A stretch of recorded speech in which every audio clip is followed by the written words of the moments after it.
What's up, gamers? DreamcastGuy here, and today we're talking about the PlayStation 5 Pro because pretty much officially every detail of it has just leaked, including the price of the system, and it's more expensive than I thought it was going to be, a possible release date, when we're going to see it, and most importantly, how ugly the system is. But let's talk.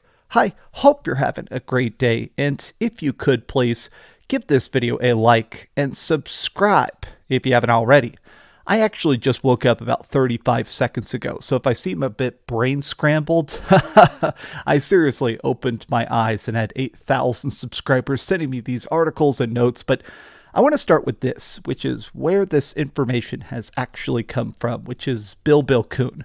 We've talked about this guy in the past, and he clearly has some sort of very deep official access to Sony servers. He has talked about hardware, about games, even stuff like the PlayStation Plus monthly updates. This guy knows stuff that literally nobody else knows. So he said, the wait is over. It took me some time to finish the drawing of the system itself, but here is the final design of the PS5 Pro with other details, including the announcement window, the fact that it's all digital, oh god, we're going to talk about that, and the fact that it has an included controller. So first and foremost, this is what it looks like. This is the PlayStation 5 Pro. Some people are kind of making fun of the fact that it's not that updated.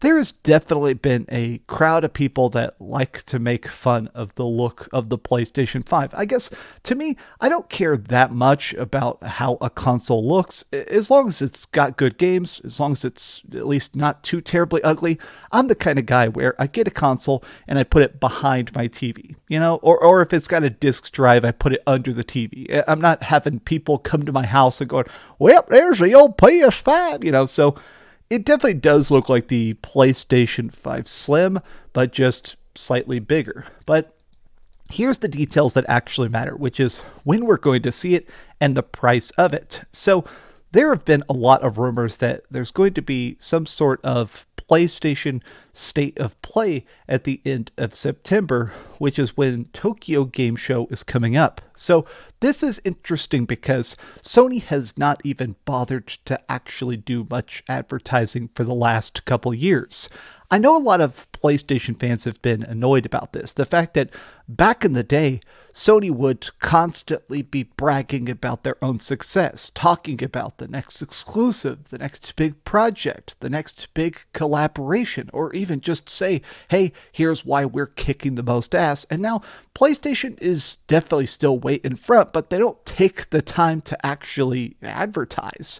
So they have not actually gone to Tokyo Game Show for the last 5 years. So them going is cool because we'll probably see Astrobot, but there's also the Kojima teases. So there has been some rumblings that we're going to see Death Stranding 2, which is a PlayStation 5 exclusive. We're going to see it at Tokyo Game Show. So not a big shock. That has now been officially confirmed by Kojima himself, but he keeps tweeting out these pictures, these cryptic photos that says, been assembling the game, but look, the PlayStation 5 that he's currently making the game for is covered up. Now, a lot of fans have noticed the fact that he's being so secretive about it. This is probably a PlayStation 5 dev kit, but some people are assuming, what if this is a PS5 Pro dev kit? But here's the part of it that I think is going to make or break the success of the system. It sounds like it's going to be revealed here, in the next couple weeks,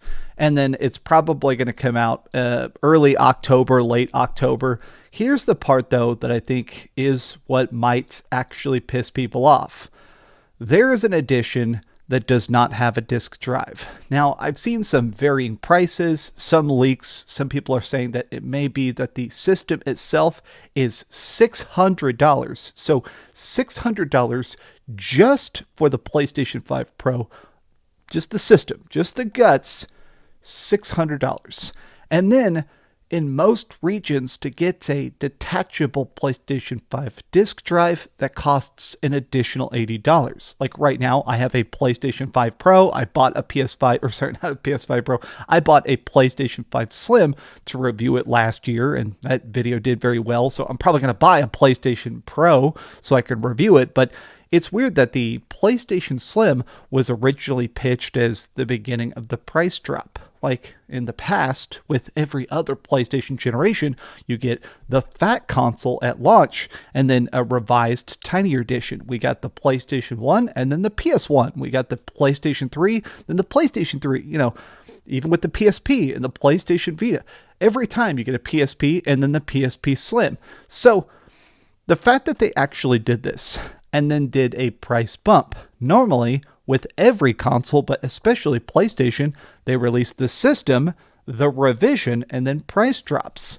That's just the cycle of, to continue people buying it, to continue that reach, they keep dropping the price, where in this generation, the PlayStation 5 is actually getting more expensive in most regions of the world. So if they come out with this, if the PlayStation 5 Pro costs $600 flat for the digital edition, that to me seems like a weird move. What if it's more expensive than that? What if it ends up being like $700 in a lot of the world with the additional $100 fee to buy that extra beefy freaking disc drive? I actually wanted to take a look at something real quick. Did I close it? I had a tweet by Pio. Yeah, here, this, I noticed a lot of people replying the fact that even if this does cost $700 with taxes, still insane. I noticed a lot of people saying like, look, man, if there's no disc drive, I'm probably going to spend $700 upgrading my PC, a new CPU and RAM for that money. Yeah, I mean, a lot of people are basically saying like, even if this is a very, very powerful console, even if this is actually a big, beefy boy, I'm curious to see when we're going to hit too expensive. Like, there are some leaks and rumors that apparently this will be, by default, be a PlayStation that's all digital, but it could come with a 2 terabyte storage drive. My thing is that more and more games are taking up 150 gigs or 200 gigs. I think the new Call of Duty is something absolutely jaw-dropping, like 300 or 400 gigs of storage needed. And that's because of the assets. Like, if you're playing games that are 4K assets are ginormous, unfortunately. So I think this having 2 terabytes of storage, that's going to fill up incredibly quick. Like, unless you're playing a bunch of indie games or old Final Fantasies over and over again, like my dumbass does, this seems like a ridiculously high cost. And I am beginning to worry about, I worry because I want the industry to be more liquid, to be more fluid, to be more profitable. And it seems like as costs keep going up, I have said this in the past already, I do think the PlayStation 5 Pro has a good chance of flopping. At least I just feel like the interest, the hype, it just feels like people want good graphics. People want better frame rate. It is still weird that so many games come out, especially on the Xbox. All Xbox games are 30 FPS for the most part, but it's weird the PlayStation 5 is just so easy to code for, to make games for, according to developers, but so many games are still 30 FPS. I am happy that we're going to get more games with smooth performance modes, hypothetically, on the PlayStation 5 Pro. I'm glad the Xbox games that are coming over to the PlayStation will probably look better on PlayStation than they do on Xbox. Stuff like Indiana Jones and Starfield, whenever that gets announced. My thing is that if this thing costs $800, $700 with taxes, some ridiculous fee like that, who has that kind of cash? We'll see what ends up actually coming out. If its features are actually this good, if the graphics are truly insane, people will always buy it. There was an old study that came out like 5 or 6 years ago about luxury gamers that basically said that people like to buy the best version of something if they have enough time to save up for it. Where even though the PlayStation 5 is very expensive, it doesn't have that many exclusive games, people still had time to save up to purchase it, to jump in line and scoop one up from Walmart. And so I think with enough lead time, with enough hype, I do think the PlayStation 5 Pro might be a hit. I don't know. I just feel like the overwhelming success of the PlayStation 4 Pro was because of the 4K. The fact that it was a better version of the PlayStation 4, which was pretty much immediately outdated. But with the PlayStation 5, is more Pro good enough? I don't know. Let me know your thoughts in the comments down below. And if you enjoyed this video, please give it a like, subscribe if you haven't already, and please keep dreaming. Oh man, I am so tired. I literally just woke up. So I appreciate you guys watching. Oh my God. Monster is why I'm alive right now. Thanks so much for watching that video. If you want to see something else, you can always click this link to see what I put up last, or, subscribe and see what's coming up next. Also, I promise that whatever I do, it'll try not to suck.